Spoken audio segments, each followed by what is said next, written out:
Good morning. It is I, the villainous valuer of vintage volumes, vying for viewers. And I'm back with another sack of priceless artifacts I have rescued from the clutches of Howie's Dollar Bin down at Union Square in New York City. Let's see how we do. Boom. Okay, so we're off to a terrible start. It's supposed to be the back of the book, and that looks like the front of the book. What the hell is this? Yep, one of them double-sided nonsense. Now, this completely confuses the hell out of me. I don't know what the hell this is. This is 1995. I swear, this is Juggernaut. This is X-Men nonsense, right? How did this... I have no idea how this fit together. How the Malibu stuff fits in with X-Men stuff. I don't really... I mean, that guy looks like Lobo. I don't know what the hell's going on. Yeah, so this is straight up interesting visual nonsense to me. I have no idea what I'm looking at with this book. I gotta look into what the hell Malibu really was. Like, who started it. And here we go. This is a great ad. Hell of an ad. Big fan. They've got my vote. Go M&M's. You are candy. Almost real chocolate. Okay, so here's the thing about M&M's. They're great. I recommend the mini M&M's because you can fit like 7 joints that you've rolled up in the container. Plus, if you fall asleep eating a bunch of M&M's, it is very possible that you'll wake up with M&M's still there, as opposed to if you fall asleep eating chocolate, it's gonna melt. You'll have chocolate all over yourself, which is a very common practice. I mean, I'm assuming I'm not the only one who's regularly falling asleep eating piles of chocolate. But whatever, that's just me. And let's see what the comic book is. All new, all different, Avengers Standoff. I don't really know how it's all different. It feels like that wouldn't work. We like our Avengers. And, ooh, this comes with the bonus digital edition. I wonder how that works. Because I got this in a dollar bin. I'm assuming the digital edition thing has been done, right? What do we got here? Got some big old ad in the center. Yeah, very cool. Okay, so what is this? This is... Avengers, who are they standing off with? This is, I mean, Wade, Kubert. I mean, this has got to be something. Just not sure where this fits in. Okay, so this is 2016. Yeah, I don't think I was reading any Avengers around then. Yeah, it's interesting.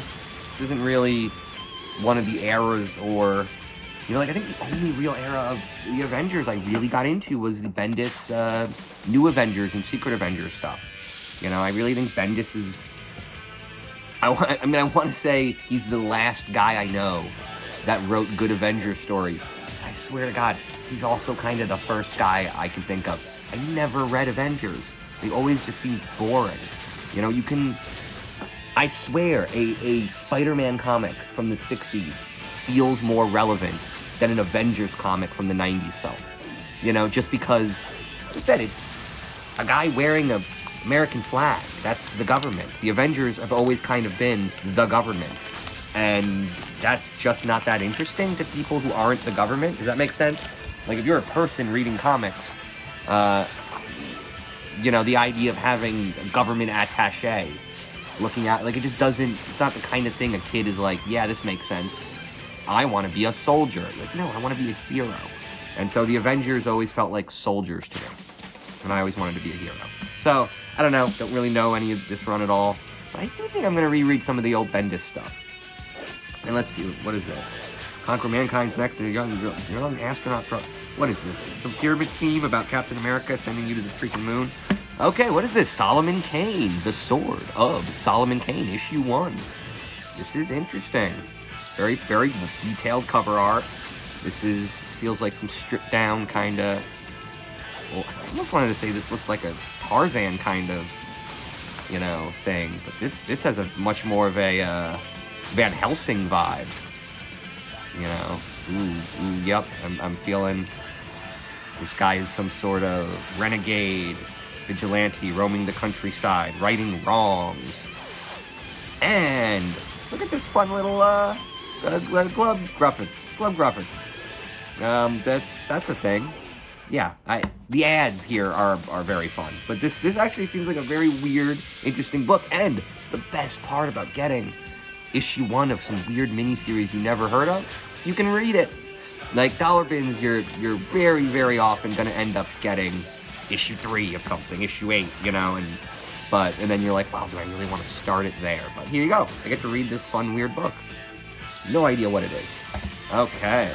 Listen free for, okay, so this is very modern, because they're pimping.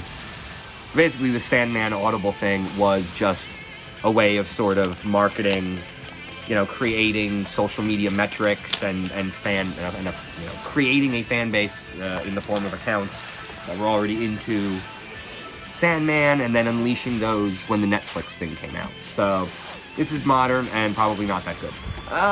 What is this?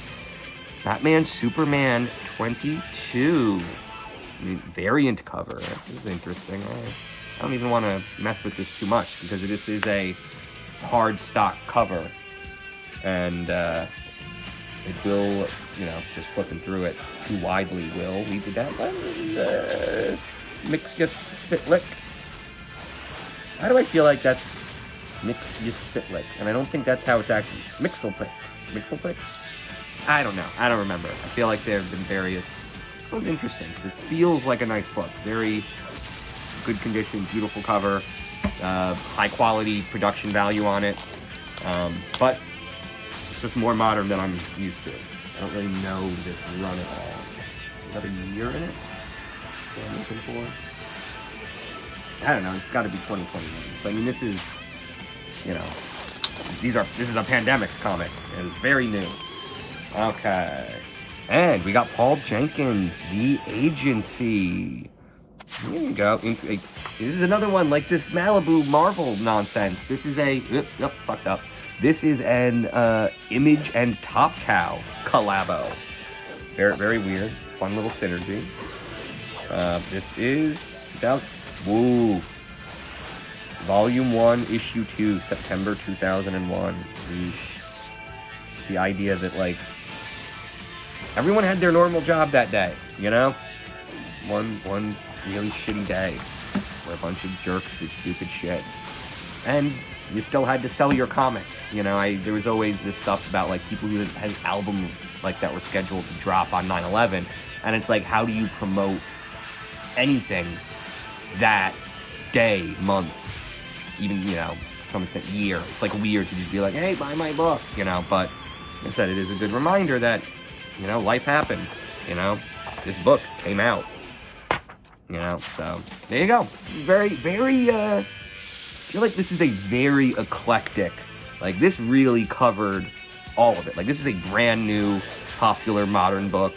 We have got 90s, like, nonsense. We've got standard, you know, Mark Waid doing, and then we just have the very, very Marvel, just crazy miniseries with a character no one's ever heard of, that never really went all that far, but probably contains a pretty interesting self-contained story.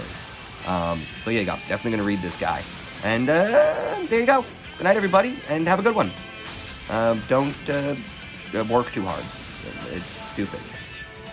And study your science, right? That's it, kids.